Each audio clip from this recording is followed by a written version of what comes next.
मेरे YouTube channel राष्ट्रभाषा हिंदी में आप सभी का स्वागत है। आज पढ़ेंगे हम शब्द युग में क्या होते हैं। समोच्चारित शब्द शब्द युग एक ही होते हैं, लेकिन इन शब्द युग और समानार्थक शब्द में होता क्या है, क्या अंतर होता है। देखो, तो शब्द युग कहते हैं किसे हैं, ऐसे शब्द जो उच्चारण एवं लिखने में और बोलने में काफ़ी समान होते हैं, लेकिन उनके अर्थों में थोड़ी सी भिन्नता होती है। ऐसे शब्दों को हम शब्द युग में कहते हैं। लेकिन समानार्थक शब्द ऐसे होते हैं, देखो, जिनके अर्थ और आशय और प्रयोजन की दृष्टि से समान होते हैं, यानी कहने का तरीका एक जैसा होता है, लेकिन शब्दों के अर्थ में थोड़ी भिन्नता होती है, उनका प्रयोजन अलग होता है। ऐसे शब्दों को, इनके शब्द एक जैसे होते हैं, लिखने में बोलने में अर्थ अलग होते हैं, लेकिन इनमें एक ही जैसे होते हैं, मतलब लगभग पर्यायवाची शब्द की तरह ही होते हैं। एक अपूर्ण पर्यायवाची भी कहा जाता है इसे, लेकिन उनमें थोड़ी सी अर्थ में भिन्नता होती है, ज़्यादा नहीं होती है, थोड़ा सा। तो देखो, शब्द युग्म के उदाहरण देखो कैसे। देखो, इससे अंश और अंश ये दोनों बोलने में एक जैसे हैं, लिखने में भी एक जैसे। सिर्फ शंकर और सरिता वाला शब्द से इनके अर्थों में अंतर हो गया। देखो, इस अंश का मतलब होता है भाग, इस अंश का मतलब होता है कंधा।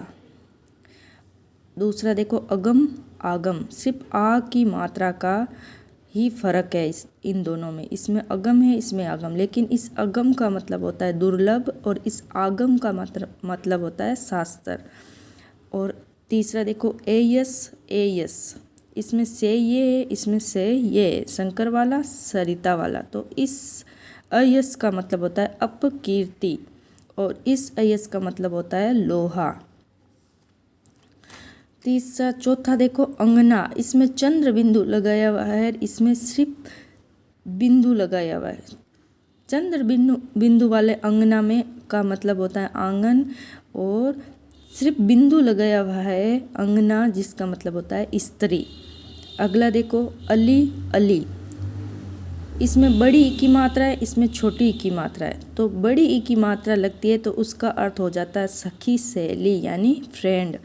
और छोटी ई की मात्रा लगने पर उसका मतलब भोरा कौन सा, जो गुनगुनाता है फूलों के ऊपर, उस भोरे को। और इस कूच और कुछ में देखो अंतर, बड़ा ऊ की मात्रा लगता है कूच, यानी कहीं पर जाना, प्रस्थान करना। कुछ का मतलब होता है स्तन।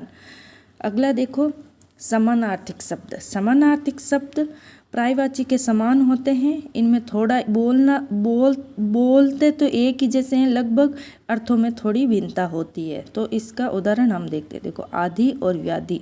पहले परिभाषा, वे शब्द जो अर्थ व आशय व प्रयोजन की दृष्टि से समान होते हैं।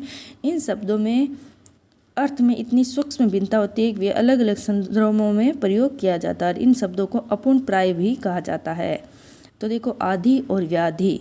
आधि का मतलब होता है मानसिक रोग, यानी मन का रोग, जो हम सोचते समझते वैसा। और व्याधि का मतलब शारीरिक रोग, जो शरीर के द्वारा होता है। आलोचना और समालोचना। देखो, आलोचना पक्ष विपक्ष की विवेचना करना, और समालोचना सांगोपांग विवेचना करना। मन और चित्त, ये पर्यायवाची शब्द में आते हैं। मन चित्त एक ही जगह समान अर्थों में। तो इस मन का अर्थ है विचार का केंद्र, और चित्त का मतलब है स्मृति केंद्र। बैर, शत्रुता। बैर का मतलब होता है स्वाभाविक शत्रुता। शत्रुता का मतलब होता है दुष्टतापूर्ण वैमनस्य। समाचार और सूचना। देखो, समाचार का मतलब होता है नवीन घटनाओं की खबर।